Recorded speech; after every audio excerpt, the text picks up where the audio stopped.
Hey there, it's Kathleen, and today I want to talk about assessments. This will help you on your teacher certification exam for sure, because you're going to see some assessment questions on all content area exams, but also it's going to help you with your instruction and how to use data to drive your instructional decisions. So I have a few tips and tricks. Let's get started.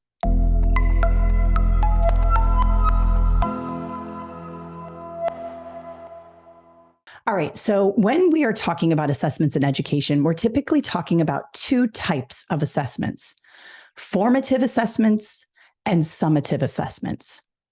I'm going to start with summative first because they're kind of easy, because they're very traditional. Summative assessments measure outcomes. So a chapter test at the end of a chapter, a unit test, a midterm, a final, even the assessments students take that are state mandated, those reading assessments at the end of the year, those civics assessments at the end of the year that they take, those are summative assessments. They measure what the student knows, and that's it. There's no reteaching. There's no redoing. It goes in the grade book. It's a score, whatever it is. It's a final assessment. Now, we use this to measure outcomes because we want to see what the students know by the end of the year. And these are usually and should be standards aligned. So let's just take the reading assessment at the end of a year that most students have to take at each grade level.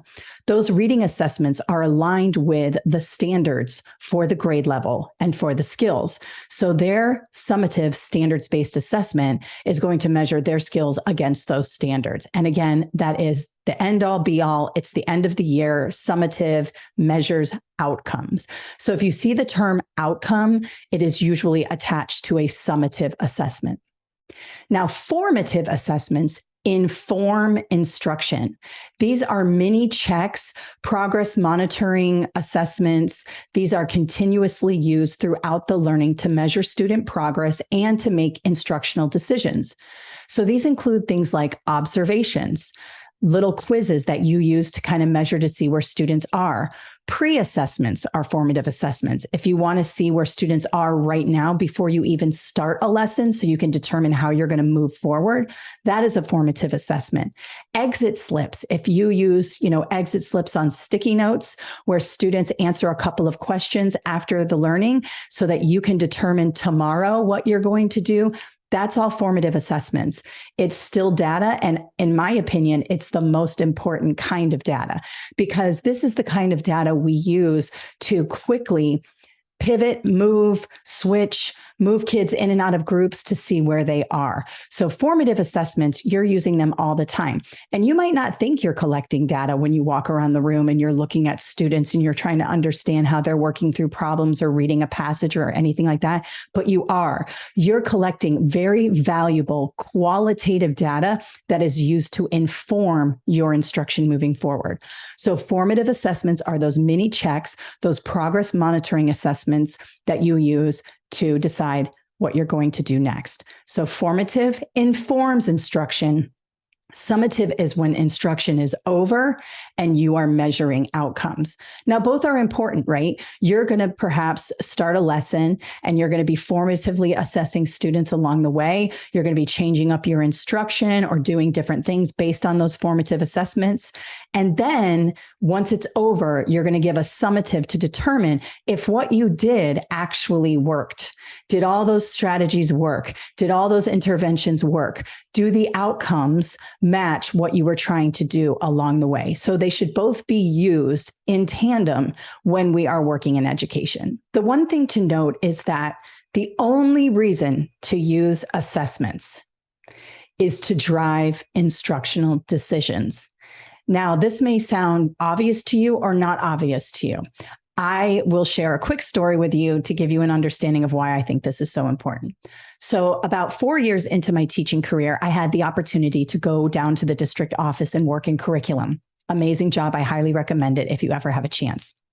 And a representative from a large testing company came in to show us how to write test items, how to analyze test specifications. And a lot of the information and skills I got from that particular job, I use now in my business. One of the things that the testing administrator said from this giant testing company, she said, the only reason why we should be using assessments is to make instructional decisions. We should not be using assessments to put grades in a grade book or to show grades on a report card. That is pointless. There is no reason to test students if that is the only reason we're using them. We should be looking at assessment data, both formative and summative, to say, where does the student need support? What do I need to do this year, next semester, the following year to make sure this student is supported?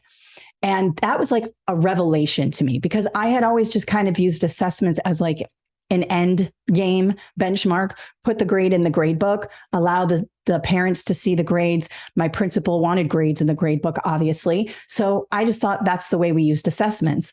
It wasn't until I really started working with assessments and building really good assessments that I learned that these measures are for me as the teacher, not for the student.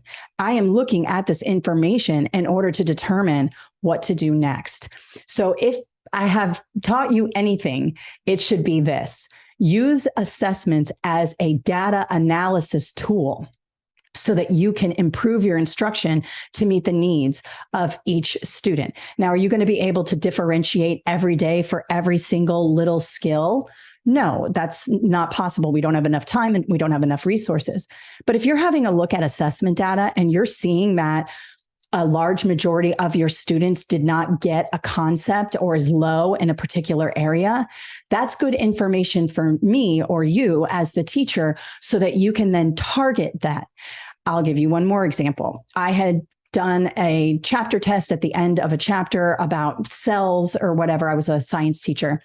And I noticed that 75% of my students missed the 3 questions that were the most basic part of the chapter. It was diffusion. And I had thought we went over it just fine. And I couldn't understand why they all missed these questions.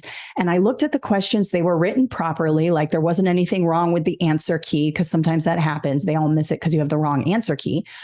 And everything was written properly. But when I went back and asked the class, I said, hey guys, a lot of you missed this question.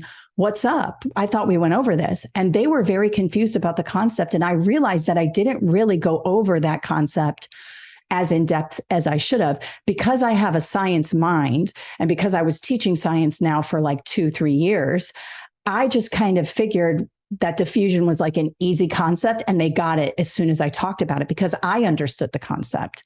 And what the assessment showed me was that I did not cover it properly. And I needed to go back and reteach that concept, because that concept of diffusion would follow them through other assessments throughout the year. And then ultimately on the state assessment at the end of the year given by the state. So that's what that data showed me. Did I just put a grade in the grade book and say, 75% of the kids missed the question. Oh, well, that's their problem. They just didn't get it, right? We hear people say that they just don't get it. No, I saw that and I said, I must have missed something. I must have not taught them properly for this particular concept. I need to go back and fix that. And so that's why we use data from assessments. It's not for a grade in the grade book. It's to help improve our instruction, fix up students' skills so they can master the standard. We are concerned more with standards mastery than we are with grades. And if we're more concerned with standards mastery, then we should look at data and say, there's a hole here. Let's reteach, retest, retry, try again, keep going, keep trying until that standard is mastered. That's what good teachers do, because your students are going to need a lot of support. You're going to need to target certain areas. And that's where this assessment data is going to help you the most. All right, so I hope that helps you today with your assessments and how to use them properly in the classroom. Please feel free to ask questions in the comments. It always helps me when deciding what to film next. And I hope you have an awesome day. Thanks.